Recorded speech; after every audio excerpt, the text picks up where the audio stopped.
আপনি আসেন সেজদায়, করতেছেন আল্লাহর ইবাদত, কিন্তু আপনার অন্তর গুনাহ করতেছে, অন্তর জেনা করতেছে।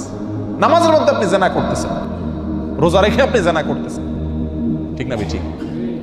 প্রিয় ভাই, যদি আমাদের চরিত্রগুলোকে আমরা হেফাজত রাখি, বিশেষ করে যুবক ভাইদেরকে বলবো, যুবতী বোনদেরকে বলবো, এতদিন যা হয়েছে সেটাকে যদি অতীত রেখে জীবনের নতুন পৃষ্ঠা খুলি, আমারে চোখ কোনো পরনারীকে দেখবে না, আমারে চোখ আল্লাহর ভয়ে পানি ছাড়বে, আমারে চোখ আল্লাহর কালাম পড়বে, মায়ের চেহারা দেখবে, বাবাকে দেখবে, হালাল জিনিস দেখবে, হারাম জিনিসে চোখ দেখবে না। এই প্রতিজ্ঞা যদি আমরা কোনো যুবক করতে পারি, কেমন যেন আমি জাহান্নামের পথ থেকে লাফ দিয়ে জান্নাতের পথে চলে আসলাম, কেমন যেন আমি জাহান্নামে পড়তে যাচ্ছি, সেখান থেকে ঝাঁপ দিয়ে জান্নাতের দিকে ঝুঁকে গেলাম। আল্লাহ আমাদেরকে সবাইকে তওবায়ে নাসুহা করার তৌফিক দান করুন। প্রিয় ভাই, এই চোখের গুনাহ, এই চোখ দিয়ে যে হারাম জিনিস আমরা দেখি, এটা কত জঘন্য, এটা কত জঘন্য। এই অপরাধ, এর রেশ, এর প্রভাব, এর অ্যাকশন, এটা বহু সময় পর্যন্ত থাকে, অনেক সময় বছরকে বছরও থাকে, চাইলেও এটার অ্যাকশন থেকে মানুষ বাঁচতে পারে না। আপনি একটি অন্যায় কাজ করছেন, একজনকে একটা গালি দিয়েছেন, এটার আর রেশ থাকে না, বরং পরক্ষণে মনে উঠলে খারাপ লাগে যে লোকটাকে গালি দিলাম, ঠিক না বেঠিক? আপনি একজনের প্রতি অবিচার করছেন, সাময়িক অবিচার করছেন, অন্যায় করছেন, শেষ হয়ে গেছে, শেষ। কিন্তু আপনি চোখ দিয়ে একটা হারাম জিনিস দেখছেন, সেটা মোবাইলে হোক, টেলিভিশনের পর্দায় হোক, সিনেমার পর্দায় হোক, কাগজে প্রিন্ট করা হোক, অথবা রাস্তাঘাটে হোক, এই হারাম জিনিসটা দেখে আসার পরে আপনি নামাজে দাঁড়াইছেন, ওযু করে সেজদায় গেছেন, আল্লাহর সবচেয়ে কাছাকাছি চলে গেছেন সেজদায়, ঠিক না বেঠিক? বান্দা সবচেয়ে আল্লাহর কাছে যায় কখন? যখন সেজদায় থাকে, তখন আপনি সেজদায় গেলেন। প্রিয় ভাই আমার, আপনার চোখের সামনে তখন ভাসে উঠে ওই মহিলা যাকে আপনি দেখে আসছিলেন, ঠিক না বেঠিক? এমনও হয় মাসকে মাস চলে গেছে, বছরকে বছর চলে গেছে, কিন্তু সেই গুনাহের স্মৃতি মাথায় ভেসে ওঠে।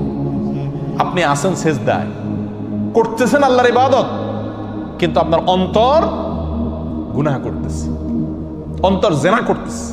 নামাজের মধ্যে আপনি জেনা করতেছেন, রোজা রেখে আপনি জেনা করতেছেন, ঠিক না বেঠিক? এত জঘন্য গুনাহ এই চোখের গুনাহ। প্রিয় ভাই, এগুলো হলো বর্ডার। একটা দেশের যেরকম কি থাকে, বর্ডার থাকে না? বর্ডার যদি বেদখল হয়ে যায়, তাহলে রাজধানীও কি হয়ে যায়? বেদখল হয়ে যায়, ঠিক না বেঠিক? এই চোখ যদি শয়তানের নিয়ন্ত্রণে চলে যায়, শয়তান আপনাকে দিয়ে যেখানে খুশি সেখানে আপনার চোখ ব্যবহার করে, আপনি আল্লাহর ভয়ে ফিরে আসেন না, দেখা থেকে বেঁচে থাকেন না। শয়তান আপনাকে বলে এই ইউটিউবের এই লিঙ্কে টিপ দে, এই যে এই মহিলা দেখ, এই যে এই ভিডিও দেখ, ফেসবুকের এটাতে টিপ দে, এই যে এটাতে টিপ দে, এই যে মহিলা গেল দেখ। শয়তান যেদিকে আমাকে টানে, আমার চোখ সেদিকে চলে যায়। যদি এরকম হয়, যদি আমি এরকম কন্ট্রোলের বাহিরে হয়ে যাই, তাহলে কেমন যেন আমার শরীরের বর্ডার, এই চোখ, মুখ, কান, এগুলো আমার শরীরের কি রে ভাই? বর্ডার। বর্ডারের বিভিন্ন পয়েন্ট থাকে না, ঢোকার জন্য, বাইরে হওয়ার জন্য। এই কান, নাক, মুখ, চোখ, এগুলো হলো আমাদের শরীরের কি রে ভাই? বর্ডার।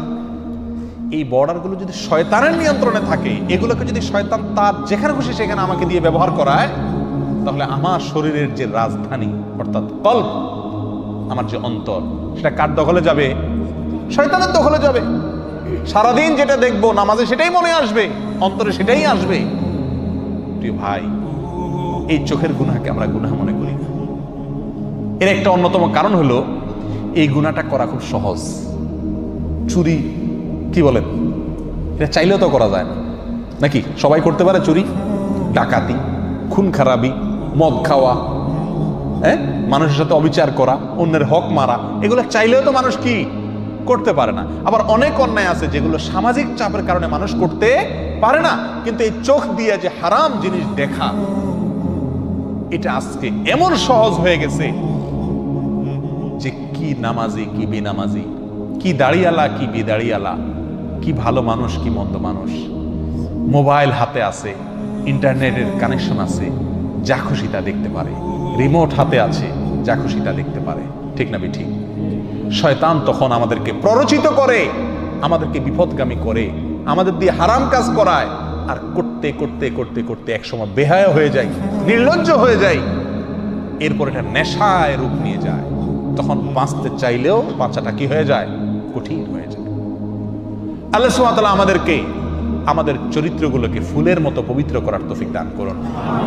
এতদিন আমরা যা করেছি, আসুন আসুন প্রিয় ভাইরা, জাহান্নামের পথ থেকে লাভ দিয়ে জান্নাতের পথে চলে আসি। করবো তো ইনশাআল্লাহ? যে সমস্ত ভাইরা তওবা করবেন তাদের পূর্বের গুনাহ আল্লাহ তাআলা মাফ করে দিবেন। অতীতে আমরা যা করেছি সেটার জন্য আজ তওবা করি। আমার এই চোখ দিয়ে আমি হারাম জিনিস দেখব না।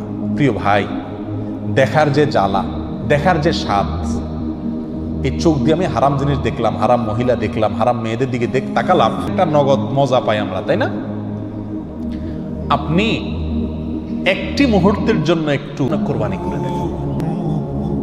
আপনি দেখতে পাচ্ছেন একটা ভিডিও লিংক আপনার সামনে আসছে, টিপ দিলেই আপনি দেখতে পারবেন কেউ নাই। আপনি মনে করছেন যে আল্লাহ তিনি আছেন, দেখছেন। আল্লাহর ভয়ে আপনি ওখানে টিপ দিলেন না, ওইটাকে ইগনোর করে চলে গেলেন।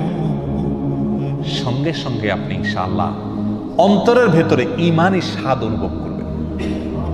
ঈমানি স্বাদ করে দেখেন, করে দেখেন, আপনার মনের ভিতরে একটা খুশি আসবে যে আমি আল্লাহর ভয়ে এই একটা হারাম কাজ থেকে বাঁচতে পারলাম, আমার ঈমানের পাওয়ার একটু বাড়ছে। কি বলেন? পরীক্ষা করে দেখেন প্রিয় ভাইরা। আল্লাহ সুবহানাহু ওয়া তাআলা বলেন, ওয়া আম্মা মান খাফা মাকামা রাব্বিহি ওয়া নাহান নাফসা আনিল হাওয়া ফাইন্নাল জান্নাতা হিয়াল মাওয়া। জান্নাত কোন সব লোকদের ঠিকানা ভাই? কাদের বাড়ি? জান্নাত হলো ওই সব লোকদের বাড়ি, জান্নাত হলো ওই সমস্ত লোকদের ঠিকানা যেই সমস্ত লোকেরা আল্লাহর সামনে দাঁড়াতে হবে। কোন চোখে, কোন লজ্জায় আমি আল্লাহর সামনে দাঁড়াবো, এই কথা মাথায় রেখে হারাম কাজ থেকে দূরে রাখছে, অন্যায় থেকে দূরে সরিয়ে রেখেছে নিজেকে। এরা হলো জান্নাতের মালিক, এরাই জান্নাত হলো এদের ঠিকানা, জান্নাত হলো তাদের বাড়ি। করবো তো ইনশাআল্লাহ।